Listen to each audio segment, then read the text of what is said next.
मैं ज्योति सिंगौर। बच्चों, आज हम कक्षा 11वीं विषय अर्थशास्त्र इकाई 9 इसके महत्वपूर्ण प्रश्न हम समझेंगे, जो हमारी पुस्तक है भारतीय अर्थव्यवस्था का विकास, जो एनसीईआरटी पर आधारित है। आज हम इकाई 9 समझने वाले हैं। इकाई 9 में जो आपका अध्याय 8 है और अध्याय 9, अध्याय 8 आधारिक संरचना और अध्याय 9 है हमारा पर्यावरण और धारणी विकास।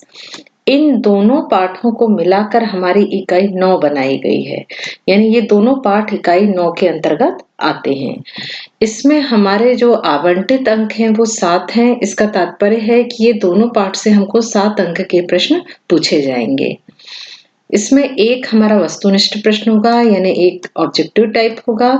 2 अंक का हमको एक प्रश्न करना है और 4 अंक का एक प्रश्न करना है। परंतु महत्वपूर्ण बात यह है कि इस पाठ से जो ऊर्जा का टॉपिक है, इसको हमको नहीं पढ़ना है। ये कोरोना की वजह से जो हमारा सिलेबस रिड्यूस हुआ है, कम हुआ है, तो इस पाठ के अंतर्गत पर्यावरण और इसमें है, ये आधारिक संरचना में है ये पाठ, ये टॉपिक। ऊर्जा को छोड़कर हमको बाकी टॉपिक की तैयारी करनी है। हमारा वस्तुनिष्ठ प्रश्न है पहला, सामाजिक आधारभूत संरचना। सामाजिक आधारिक संरचना से अभिप्राय होता है शिक्षा, कुशलता, स्वास्थ्य जैसे आधारभूत तत्व से मिलकर बनता है, जो किसी देश की सामाजिक विकास प्रक्रिया के लिए एक आधारशिला का कार्य करते हैं और यह मानव संसाधन विकास को प्रोत्साहित देती है। यानी आधारित जो संरचना है वो 2 प्रकार की हमारे बुक में दी हुई है, एक आर्थिक है और एक है सामाजिक। तो हमको कौन से के घटक बताना है? सामाजिक आधारित संरचना के घटक बताना है। तो इसका जो सही उत्तर होगा वो होगा आ भी है और बा भी है। यानी इसमें आएगा सामाजिक आधारभूत संरचना पर बल देता है और मानव संसाधन के विकास पर बल देता है। इसके अंतर्गत अभी हम आगे डिटेल में पढ़ेंगे। इसमें आता है शिक्षा, आता है स्वास्थ्य, आता है, ये सारी चीजें आती हैं। अगला प्रश्न है पर्यावरण क्षरण का मुख्य कारण क्या है? पर्यावरण क्षरण मतलब, पर्यावरण तो आप बचपन से ये पढ़ते आ रहे हो, 5वीं, 6वीं, 7वीं सामाजिक विज्ञान और विज्ञान दोनों में आप पर्यावरण से संबंधित प्रश्न पढ़ते आ रहे हो। क्षरण का मतलब होता है हानि या क्षति। पर्यावरण की क्षति का मुख्य कारण क्या है? स्थानांतरित कृषि, पर्यटन को बढ़ावा, भूमि का उपयोग का बदला स्वरूप और उपर्युक्त सभी। तो जो उत्तर होगा वो सभी होगा। इसका जो सही उत्तर है, ये सभी कारण हैं जो हमारे पर्यावरण को हानि पहुंचा रहे हैं। यदि हमारे देश में बहुत सारी जगह हैं ऐसी जहां पर पर्यटन के कारण प्रदूषण बढ़ रहा है, जैसे आप जम्मू कश्मीर देख लो या शिमला देख लो, आप कभी कहीं हिल स्टेशन जाएंगे तो देखेंगे वहां पर इतना ज्यादा पर्यटन की वजह से वहां का वातावरण प्रदूषित हो रहा है। भूमि के उपयोग का बदला स्वरूप, हम इतना अधिक कीटनाशक और दवाइयों का, रासायनिक खाद का उपयोग कर रहे हैं, इसकी वजह से भी हमारी पर्यावरण क्षरण हो रहा है। तो इस प्रकार से ये तीनों जो है ऑप्शन, ये सही है। इसके बाद है हमारा तीसरा, प्राकृतिक पर्यावरण का अंग है। प्राकृतिक पर्यावरण का क्या अंग है? आप जानते हैं प्रकृति किस किस से बनी है, या पर्यावरण के कौन कौन से अंग हैं? मिट्टी भी होगी, हवा भी होगी, पानी भी होगा। तो इसका सही उत्तर, ये तो बहुत आसान प्रश्न है, तो इसका सही उत्तर होगा उपर्युक्त सभी। अगला प्रश्न है पर्यावरण क्षति के कारण है। पर्यावरण की क्षति किन किन कारणों से होती है? जनसंख्या, आर्थिक विकास, उक्त दोनों, इनमें से कोई नहीं। तो इनमें से कोई नहीं तो हो ही नहीं सकता। पर्यावरण का जो नुकसान हो रहा है, इसका ये भी कारण है कि हमारे देश में जनसंख्या बहुत अधिक बढ़ रही है। तो जनसंख्या के कारण भी हमारे देश में पर्यावरण का नुकसान हो रहा है। और आर्थिक विकास, ये भी मुख्य कारण है। पर्यावरण क्षति का जो मुख्य कारण है वो औद्योगिकीकरण है।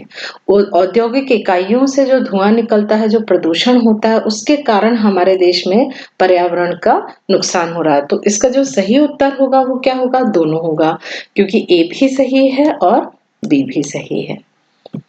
5वां प्रश्न है हमारा, पर्यावरण संरक्षण अधिनियम पारित हुआ। कब पारित हुआ? पर्यावरण के संरक्षण और सुधार के लिए सबसे पहले संयुक्त राष्ट्र में 1972 में स्टॉकहोम में पर्यावरण सम्मेलन हुआ था, विश्व सम्मेलन हुआ था। इसके बाद भारत में भी संविधान संशोधन के द्वारा 1986 में पर्यावरण संरक्षण अधिनियम पारित हुआ था, जिसके बहुत सारे काम थे, बहुत सारे उद्देश्य थे। अब क्या उद्देश्य होंगे? जो भी उद्देश्य होंगे वो होंगे पर्यावरण संरक्षण से संबंधित होंगे, कि हमको अपनी नदियां सुरक्षित रखना है, अपने वनों को सुरक्षित रखना है, हमको अपने पर्यावरण को सुरक्षित रखना है। तो इस तरह से पर्यावरण संरक्षण अधिनियम हमारे देश में कब हुआ? 1986 में पारित हुआ। प्रश्न क्रमांक 2, अति लघुत्तरीय प्रश्न। ये कितने अंक के हैं? 2 अंक के।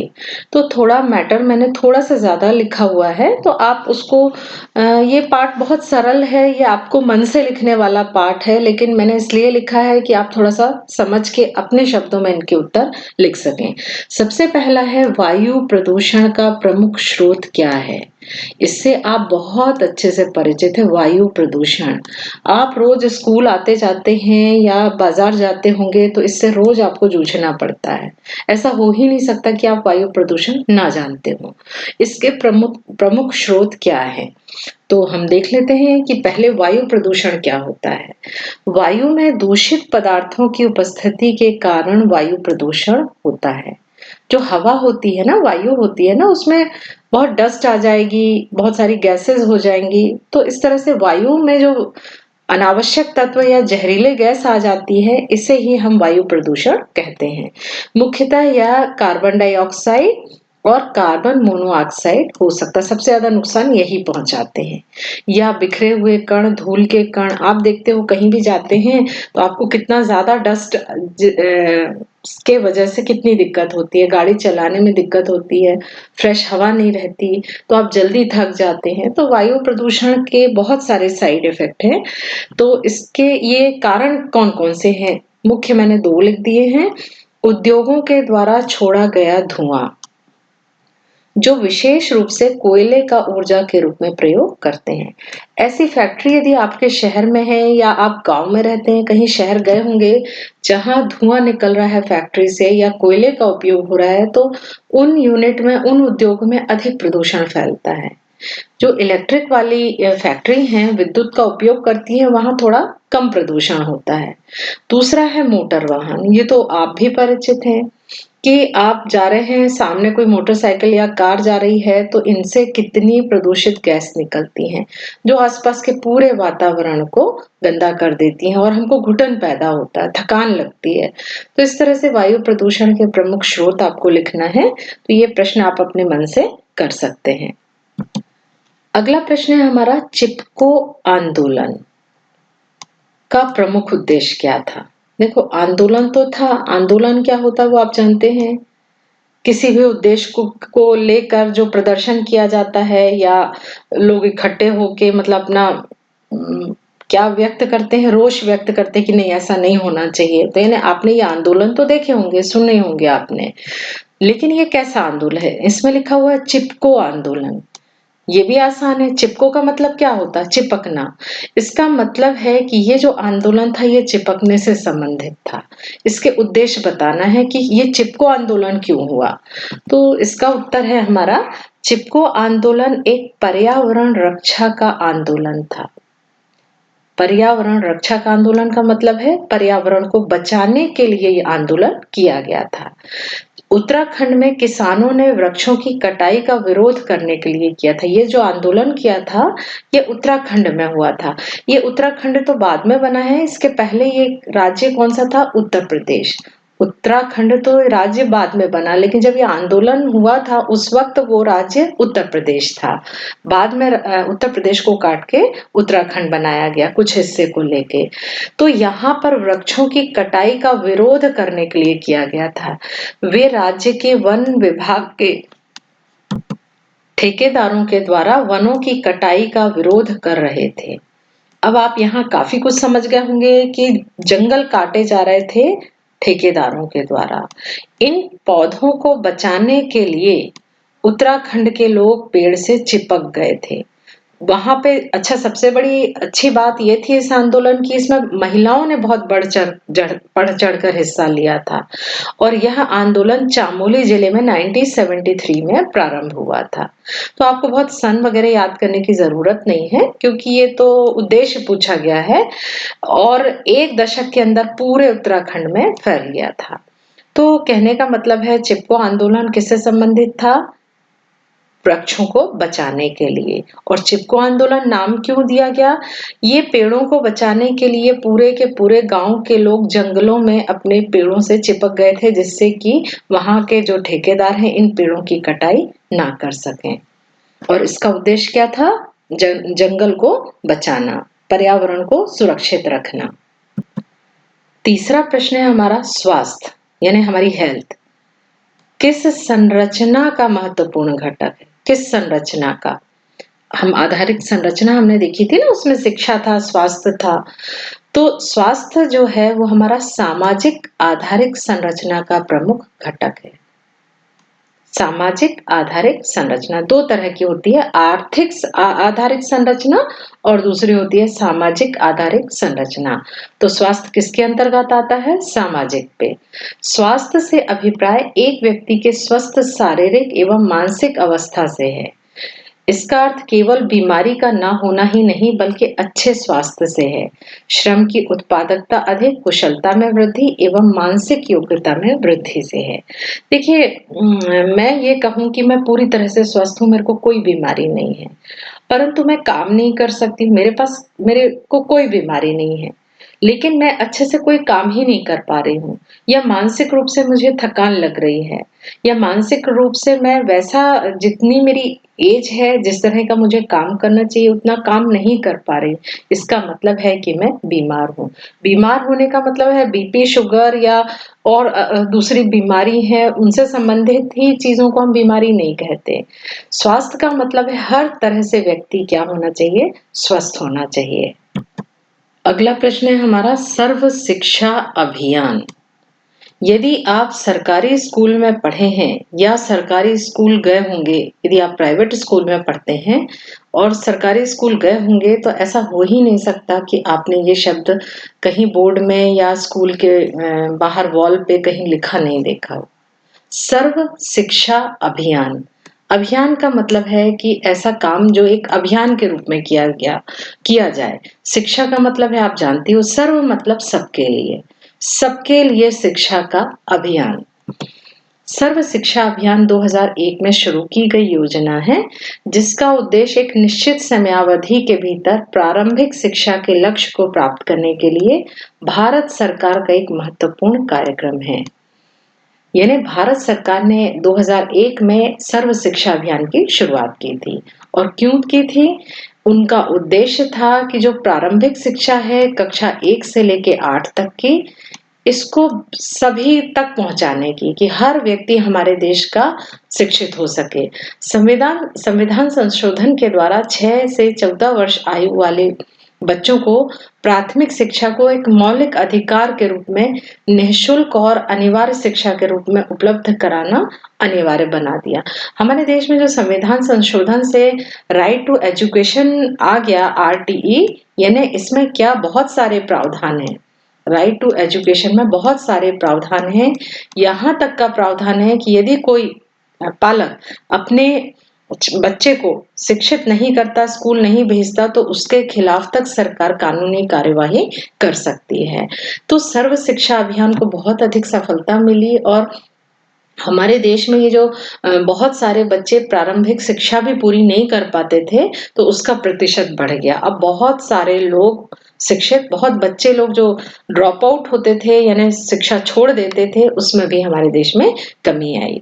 और सर्व शिक्षा अभियान में बहुत सारे प्रावधान ये भी थे कि हर 1 किलोमीटर में प्राथमिक शाला खोली जाए, चाहे वो गांव कितना छोटा भी हो, और 3 किलोमीटर में माध्यमिक शाला खोले जाने का प्रावधान था। तो इस तरह से सरकार ने बहुत आक्रामक तरीके से यह अभियान शुरू किया और इसमें काफी हद तक सफलता प्राप्त की। पांचवा प्रश्न है हमारा, रेल परिवहन की प्रमुख 2 समस्याएं लिखिए। रेल परिवहन, ट्रेन में तो आप जरूर बैठे होंगे और ये समस्याएं आप अपने मन से लिख सकते हैं। ये ज्यादा बेहतर होगा कि मैं ना बताऊं। सही रहेगा या नहीं रहेगा कि मैं रेल की जो समस्या है इसका उत्तर मैं ना लिखूं, आप पर छोड़ दूं। ठीक है, मैं इसका उत्तर बता दे रही हूं, लेकिन मैं उम्मीद करती हूं कि आप अपने मन से लिखेंगे इसका उत्तर कि आपने कौन कौन सी समस्याएं अनुभव की। पहला है आधुनिकीकरण। रेलवे का विगत वर्ष में बहुत अधिक विकास हुआ है।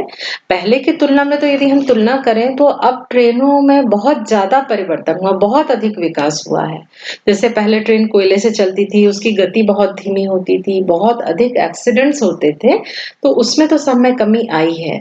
परंतु अभी भी बहुत विकास की संभावनाएं हैं। ट्रेनों का विद्युतीकरण, नई लाइन, आधुनिक यंत्रों का प्रयोग किया जाना चाहिए।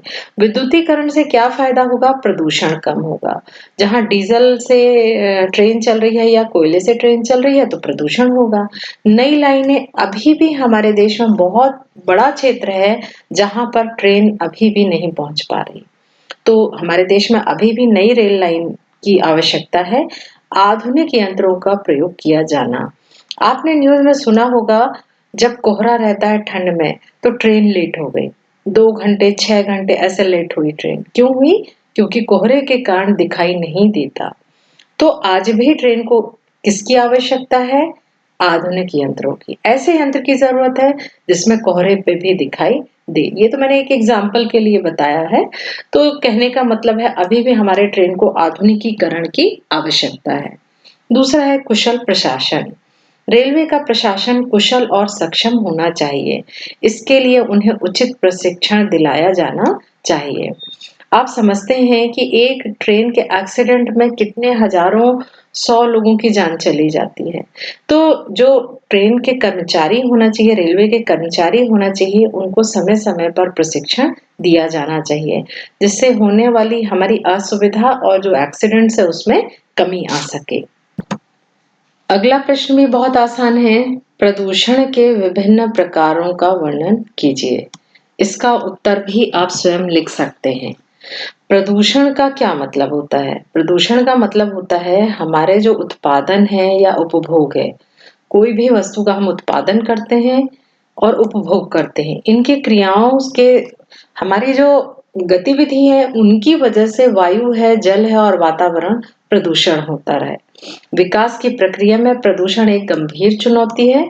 इसका संबंध अधिकांशतः औद्योगिकीकरण से है। यानी कहने का मतलब है ये जो प्रदूषण हो रहा है ये केवल मानवीय हस्तक्षेप के कारण अधिक हो रहा है। हम इतनी अधिक आर्थिक गतिविधि और उत्पादन बढ़ा रहे हैं और उपभोग बढ़ा रहे हैं जिसकी वजह से प्रदूषण बढ़ रहा है। इसके जो मुख्य कारण हैं, प्रकार हैं, पहला है वायु प्रदूषण, जल प्रदूषण, ध्वनि प्रदूषण और ये भी हो सकता है हमारा भूमि अपघटन। तो सबसे पहला हमारा वायु प्रदूषण, इसको मैं पहले पढ़ा चुकी हूँ। किसके कारण होता है?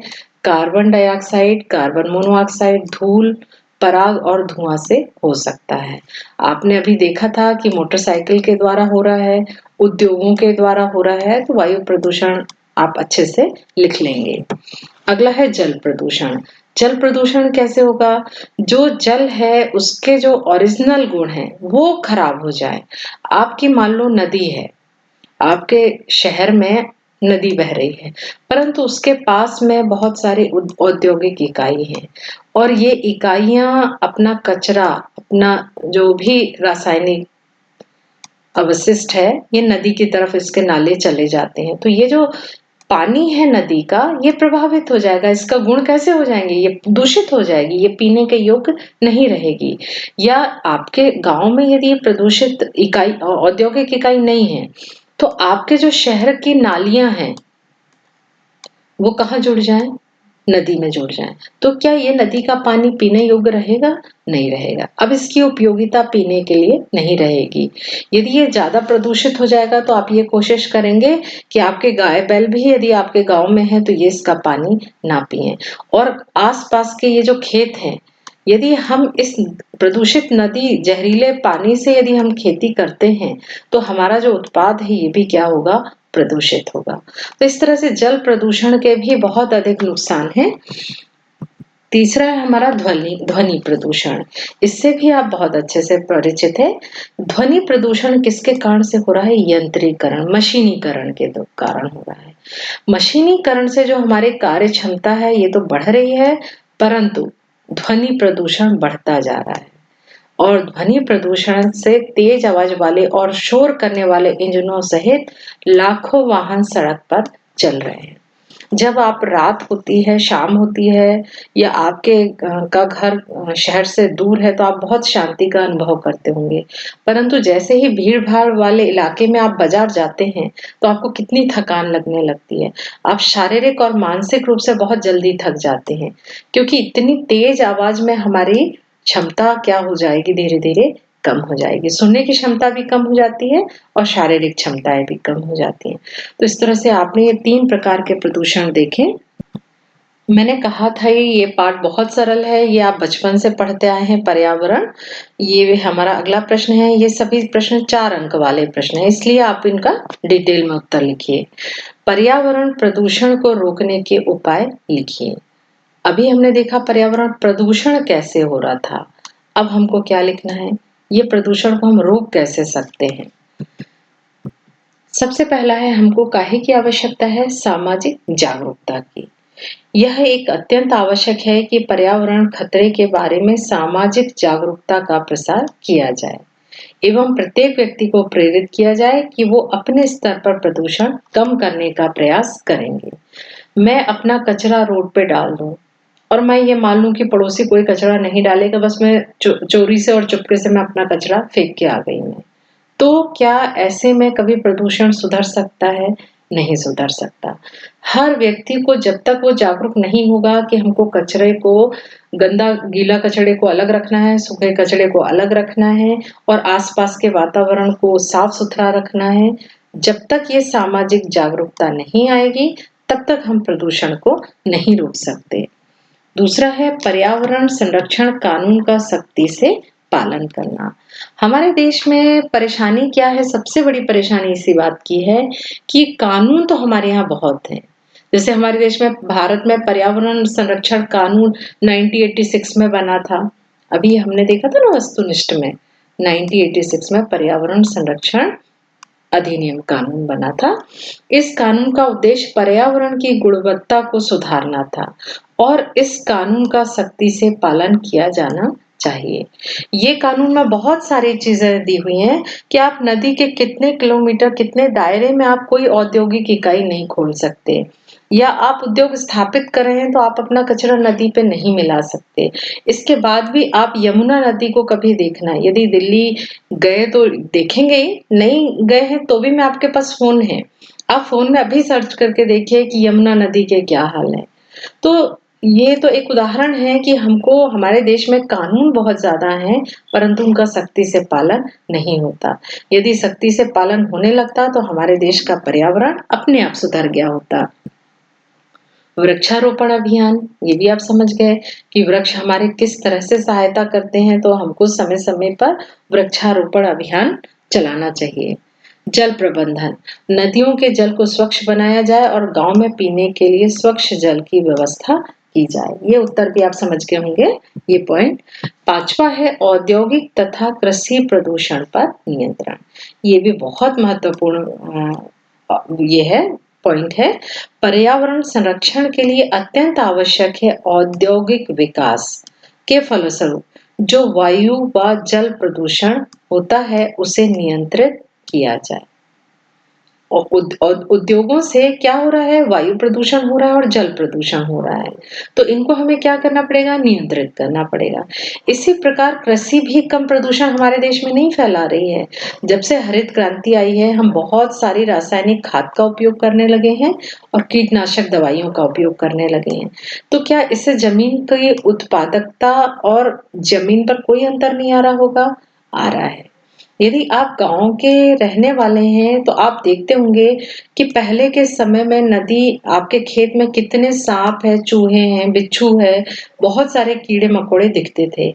परंतु अब आप यदि बरसात में खेत जाते होंगे तो आपको ये सब से कम वास्ता होता है। बहुत सारे जो छोटे-मोटे कीड़े-मकोड़े हैं वो सब समाप्त हो चुके हैं। किसकी वजह से? कीटनाशक दवाइयों की वजह से। तो प्राकृतिक जो संतुलन है वो कैसा हो गया, असंतुलित हो गया है।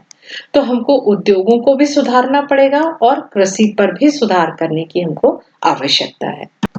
प्रश्न क्रमांक 3, पर्यावरण के अब हमको क्या बताना है, कार्य। कार्य बता सकते हैं, यही महत्व है। पर्यावरण करता क्या है हमारे लिए? पर्यावरण बहुत कुछ करता है। पर्यावरण नहीं होता तो हमारा जीवन ही संभव नहीं है। तो इसके काम को तो हम गिनती में गिन ही नहीं सकते, क्योंकि पर्यावरण है तो मानव का अस्तित्व है, और पर्यावरण नहीं है तो मनुष्य जीवित या कोई भी जीव जंतु जीवित नहीं रह सकता। पर्यावरण उत्पादन के लिए संसाधन प्रदान करता है। पर्यावरण के अंतर्गत संसाधन जैसे खनिज है, लकड़ी है, पानी है, मिट्टी आदि को शामिल किया जाता है। ये सभी भौतिक संसाधन हमको पर्यावरण से निःशुल्क उपहार के रूप में मिलते हैं। हम लकड़ी ले लें, पानी ले लें, मिट्टी ले लें, क्या पर्यावरण हमसे पैसे मांगती है? नहीं मांगती। ये तो हमको प्राकृतिक रूप से मिलता है। तो पर्यावरण हमें ये सारी सुविधाएं उपलब्ध कराता है। दूसरा है, पर्यावरण जीवन धारण में सहायक है। पर्यावरण में हमको क्या मिलता है? जीवन किससे है हमारा? पर्यावरण से है। सूर्य है, मिट्टी है, जल है और वायु है। ये 4 चीजों के बिना क्या मनुष्य जीवित रह सकता है? नहीं रह सकता। तो पर्यावरण के इन तत्वों की वजह से ही मनुष्य का जीवन संभव है। तीसरा है, पर्यावरण अपशिष्टों को आत्मसात करता है। उत्पादन और उपभोग गतिविधि में अनेक अपशिष्ट उत्पन्न होते हैं, यानी कचरा प्रायः कूड़े के रूप में पाई जाती है, और कहा जाता है कि पर्यावरण इन सभी को अपने में समाहित कर लेता है। आप यदि अपने घर की जो बची हुई सब्जी है या छिलके हैं यदि मिट्टी में डाल दें, तो वो महीने भर में वो क्या बन जाती है, खाद बन जाती है, यानी एक तरह से मिट्टी का रूप धारण कर लेती है। आप किसी पेड़ को काट के रख दीजिए, अब ये पेड़ आपको कुछ समय के बाद, साल भर बाद, 6 महीने के बाद ये भी एक मिट्टी के रूप में परिवर्तित हो जाएगा। जितने भी अपशिष्ट हैं जो प्रकृति में को हम वापस कचरा देते हैं, वो उसको अपने आप में समाहित कर लेती है। अब प्राकृतिक असंतुलन क्यों हो रहा है? हमने पॉलिथीन का उपयोग किया। क्या ये पॉलिथीन मिट्टी में कन्वर्ट हो पाएगी? नहीं, करोड़ों साल लगेगा। तो ये जो असंतुलन है, ये हम इस तरह का उत्पादन करने लगे हैं जो प्रकृति अपने आप में समाहित नहीं कर सकती। ऐसे में कचरा हमारे देश में या दुनिया में बढ़ता जा रहा है, जबकि प्रकृति के ये गुण है कि सभी अपशिष्टों को आप देखे होंगे कि पास में कोई गाय की डेथ हो गई, 1-2 दिन, 3 दिन, 4 दिन, 5 दिन के बाद जितने जीव जंतु हैं खा लिए, और जो उसकी हड्डी है और उसकी जो बॉडी है धीरे धीरे करके वो मिट्टी में परिवर्तित हो जाती है। तो प्रकृति इसमें हर चीज अपने में आत्मसात कर लेती है। चौथा है, पर्यावरण जीवन की गुणवत्ता को बढ़ाता है। वातावरण के अंतर्गत जो नदियां हैं, समुद्र है, पर्वत है, मरुस्थल है, ये सब पर्यावरण के अंतर्गत आते हैं। ये आप सोचिए कि ये सब नहीं होता तो हमारा जीवन इतना आनंददायी होता क्या? नहीं होता। हमको कितना सुकून मिलता है नदी के सामने जाके। यदि आप कभी समुद्र गए होंगे तो समुद्र के किनारे आप देखेंगे आपको कितना अच्छा अनुभव होता है। इसी तरह से आप पर्वत है, मरुस्थल है, ये सबको देख के एक जो आनंद की अनुभूति होती है, ये हमारे जीवन की गुणवत्ता को बढ़ा देते हैं। जिस शहर के किनारे यदि नदी है, उस शहर के या गांव के लोग बहुत एक अलग तरह का फील करते हैं। उनकी जितनी धार्मिक और सांस्कृतिक गतिविधि हैं, वो सब नदी से जुड़ी होती हैं। वो पूजा करने जाएंगे तो नदी में जाएंगे, नहाने जाएंगे, या शादी होगी या कोई भी फंक्शन होगा, वो सब किससे जुड़ जाता है? नदी से जुड़ जाता है। तो इस तरह से पर्यावरण हमारे जीवन की गुणवत्ता को बढ़ा देता है। चौथा प्रश्न है हमारा, भारत में निम्न स्तर के स्वास्थ्य के कारण। निम्न स्तर यानी हमारा जो स्वास्थ्य का स्तर है वो कैसा है? निम्न है। इसके कौन कौन से कारण हैं? क्यों हमारे देश का जो स्वास्थ्य का स्तर है वो निम्न है? सबसे पहला है स्वास्थ्य सेवाओं का असमान वितरण। आप भी ये इसका प्रश्न का उत्तर भी आप लिख सकते हैं अपने मन से। असमान वितरण, यदि आप गांव में हैं तो आप तुरंत समझ जाएंगे कि यदि कोई गांव में बीमार हुआ है उसको कहाँ ले जाना पड़ता है? शहर में ले जाना पड़ता है। तो ये जो असमानता है कि गाँव में हमारे देश की ज़्यादातर जनसंख्या गाँव में रहती है। इसके बाद भी जो स्वास्थ्य की सेवाएँ हैं वो कहाँ उपलब्ध रहती हैं? शहर में रहती हैं। तो ये जो असमानता है इसको क्या करना पड़ेगा हमें? कम करना पड़ेगा। क्योंकि फिर गाँव का व्यक्ति जल्दी से शहर नहीं पहुँच पाता या उसके पास उतने साधन नहीं है या पैसे की कमी है। तो हमारे देश का जो निम्न स्वास्थ्य का स्तर का कारण है कि ये जो असमानता है इसको हमको दूर करना पड़ेगा। हर गाँव में एक निश्चित डिस्टेंस में बहुत सारे हॉस्पिटल्स खोलने पड़ेंगे। दूसरा है निकृष्ट प्रबंधन। स्वास्थ्य सेवाओं के कर्मचारी तथा स्वास्थ्य केंद्रों की संख्या के बीच बहुत अधिक अंतर पाया जाता है। मान लो आप तहसील लेवल पे रहते हैं, है ना? तो तहसील में भी आपने देखा होगा 2 या 3 डॉक्टर से अधिक नहीं होते हैं।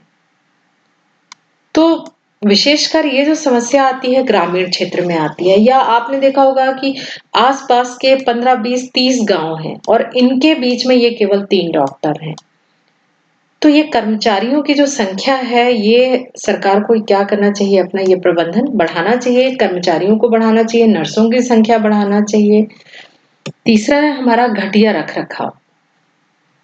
आप प्राइवेट हॉस्पिटल जाते हैं और सरकारी अस्पताल जाते हैं, दोनों में तुरंत आपको अंतर समझ में आ जाता है।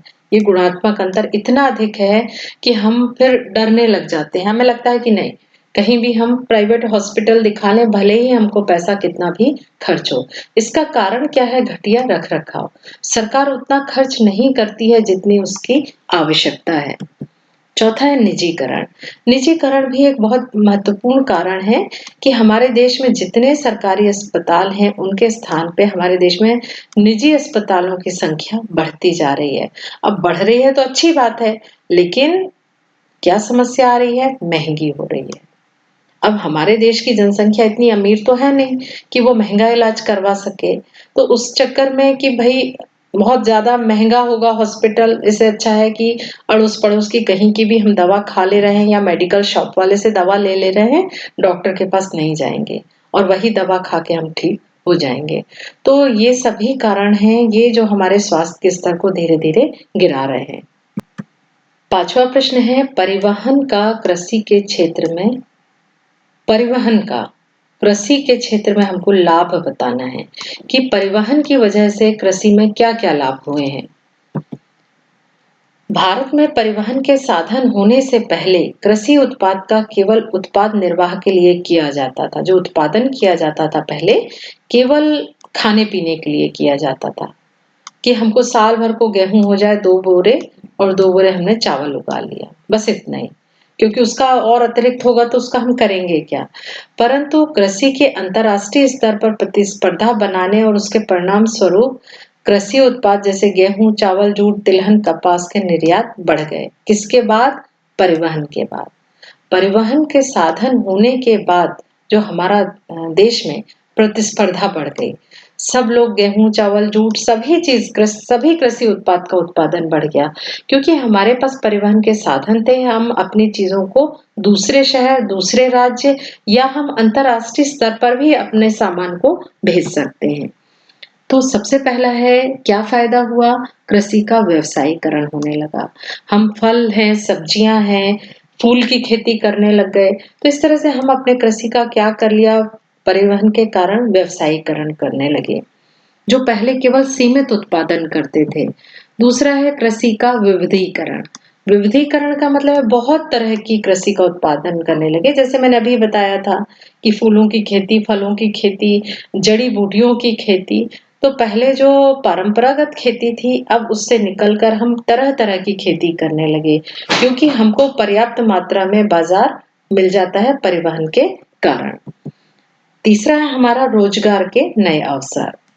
अब कृषि का उत्पादन बढ़ जाएगा और कृषि के जो हम कृषि उत्पाद हैं, उसको हम आसानी से बेच पाएँगे, तो हमारा परिवहन के कारण हो रहा है ऐसा, है ना? इसके बाद है अकाल पर नियंत्रण। अकाल पर कैसे नियंत्रण हो जाएगा? जब उत्पादन बढ़ जाएगा, तो अकाल पर नियंत्रण हो जाएगा। और दूसरा उदाहरण देख लीजिए आप कि साल भर आप सुनते होंगे, हर साल सुनते होंगे कि बिहार में बाढ़ आ गई या उत्तर प्रदेश में बाढ़ आ गई या पश्चिम बंगाल में बाढ़ आ गई। तो यहाँ का अनाज तो खराब हो गया। तो यहाँ पर जब अनाज खराब हो गया तो इनको खाने के लिए कहाँ से आएगा? इनको खाने के लिए अन्य राज्यों से, परिवहन के साधन से, ट्रेनों से, बसों से, ट्रकों से इनको अनाज प्राप्त हो जाएगा। तो जो पहले हमेशा समय-समय पे अकाल होता रहता था, अब अकाल नहीं होता। उसका कारण यही है कि यदि किसी राज्य का उत्पादन खराब हो गया है, तो दूसरे राज्यों से वहाँ पर उसकी आपूर्ति कर दी जाती है। निर्यात में वृद्धि, ये भी आसान है, परिवहन के साधन हो गए तो हमारा निर्यात भी बढ़ गया। हमारे देश से फलों का, मसालों का, कॉफ़ी का, चाय का, इन सभी का हमारा दूसरे देशों से व्यापार होता है और निर्यात पहले की तुलना में बढ़ गया है। अब ये हमारा अंतिम प्रश्न है, आधारिक संरचना की व्याख्या कीजिए। देखो, इससे संबंधित हमने 2-3 प्रश्न देखे थे अभी, सामाजिक आधारिक संरचना। अब हमको इसमें बताना है आधारिक संरचना की व्याख्या कीजिए। ये आधारिक संरचना क्या होती है? आधारिक संरचना का अर्थ उन सुविधाओं, सेवाओं और क्रियाओं जैसे ऊर्जा है, शिक्षा है, परिवहन है एवं स्वास्थ्य आदि से है। कहने का मतलब है किसी भी जगह ये सारी सुविधाएं उपलब्ध हैं, का मतलब है वहाँ की आधारिक संरचना ठीक है, जो देश के आर्थिक तथा सामाजिक विकास के आधार होते हैं। यदि जिस देश में यदि ऊर्जा नहीं है, मान लो लाइट नहीं है, तो क्या वो देश विकास कर सकता है? नहीं कर सकता। यदि वहाँ मानव संसाधन, मनुष्य यदि शिक्षित नहीं है, तो वहाँ भी विकास नहीं हो सकता। इसी प्रकार परिवहन है और अच्छा स्वास्थ्य जिस देश में रहता है, वहाँ का उत्पादन बहुत अधिक होता है, जो देश की आर्थिक और सामाजिक विकास के आधार होते हैं। वे सभी तत्व जैसे ऊर्जा है, परिवहन है, संचार साधन, स्कूल, कॉलेज, अस्पताल आदि, जो मनुष्य के आर्थिक और सामाजिक विकास के आधार हैं। इन्हें देश का आधारिक संरचना कहा जाता है। तो आधारिक संरचना का मतलब कोई एक चीज नहीं है। ये इतनी सारी चीजें जो दिख रही हैं आपको, ऊर्जा है, परिवहन है, संचार साधन है। देखिए, आप बैंगलोर सुने होंगे कि आपके अड़ोस पड़ोस में कोई ना कोई बच्चा बैंगलोर में नौकरी करता है। बैंगलोर में क्यों करता है? क्योंकि कर्नाटक में उनके पास पर्याप्त मात्रा में संचार के साधन है। उन्हें इस तरह से उन्नत टेक्निक देते हैं कि वहां पर कोई भी आईटी कंपनी अपना ऑफिस खोलना चाहती है। आधारित संरचना की श्रेणियां या प्रकार, 2 प्रकार के थे, आर्थिक आधारित संरचना और सामाजिक आधारित संरचना। तो आर्थिक आधारित संरचना कौन-कौन से आते हैं? ऊर्जा है, परिवहन है और संचार। जबकि सामाजिक में कौन-कौन आते हैं? शिक्षा, स्वास्थ्य और आवास। इन दोनों का क्या अंतर है या क्या इन दोनों में समानता है? अर्थव्यवस्था को प्रत्यक्ष रूप से प्रभावित करता है। प्रत्यक्ष रूप से करता है। ऊर्जा यदि है तो सीधे-सीधे हमको मार्केट मिलेगा, सीधा-सीधा उसका पैसा प्राप्त होगा। और ये जो सामाजिक आधारित संरचना है, ये अप्रत्यक्ष रूप से प्रभावित करती है। शिक्षा, यदि कोई व्यक्ति शिक्षित है, तो शिक्षा से उसको सीधे पैसा नहीं मिलेगा। शिक्षा का उपयोग वो पैसा कमाने में कर सकता है। यदि उसका अच्छा स्वास्थ्य है, तो स्वास्थ्य से उसको पैसा नहीं प्राप्त होगा। ये कैसा रूप होता है? अप्रत्यक्ष रूप होता है। आर्थिक संरचनाओं को विकसित करता है। जहाँ भी ऊर्जा है, सड़क है, परिवहन है, वो आर्थिक संरचना को विकसित करता है और ये आधार है, जैसे शिक्षा और स्वास्थ्य। कृषि और औद्योगिक क्षेत्र में की उत्पादकता में वृद्धि में सहायक होता है और ये वातावरण सुधारता है। किसका? मनुष्य और सामाजिक वातावरण का। मनुष्य का जीवन का स्तर सुधारता है। शिक्षा और स्वास्थ्य मनुष्य का जीवन स्तर सुधारता है। इसका परिणाम पैसे के रूप प्राप्त होता है और ये जीवन स्तर में सुधार लाता है। यानी आधारिक संरचना के बहुत सारे फायदे हैं। यदि किसी देश की आधारिक संरचना अच्छी है तो कृषि का विकास होगा, वहां सड़कें मिलेंगी, बाजार मिलेगा, उद्योग का विकास होगा, उद्योग के लिए कुशल श्रमिक मिलेंगे, पढ़े लिखे लोग मिलेंगे, सामाजिक विकास भी होगा। सामाजिक विकास कैसे होगा? लोग एक दूसरे के संपर्क में आएंगे। यदि परिवहन के साधन है और तकनीक है, जैसे आप लोग एक दूसरे के अभी संचार साधन से ही तो जुड़े हुए हैं। आप मुझे कैसे सुन पा रहे हैं? आप संचार माध्यम से सुन पा रहे हैं ना? तो कहने का मतलब है तकनीकी भी हमारे देश के विकास को बढ़ाती है और हमारे देश की आधारिक संरचना से ही हम अपने देश का विकास कर सकते हैं। जिन राज्यों की आधारिक संरचना अच्छी होती है, वो राज्य बहुत अधिक उन्नति करते हैं। जैसे हमारे देश में है महाराष्ट्र है, पंजाब है, केरला है, यहाँ पे सड़कें सुविधाएँ, स्वास्थ्य सुविधाएँ, शिक्षा बहुत अच्छी है, तो वो राज्य उन्नति करते हैं और जिन राज्यों की आधारिक संरचना अच्छी नहीं है, वो राज्य उन्नति नहीं करते। तो इस तरह से हमारी ये इकाई 9 हो चुकी है और ये बहुत सरल थी ये इकाई। ये सभी इकाई मैंने डिटेल में समझा ज़रूर दिया है। सारी इकाई को आप अपने मन से लिखने का प्रयास कीजिए। Thank you.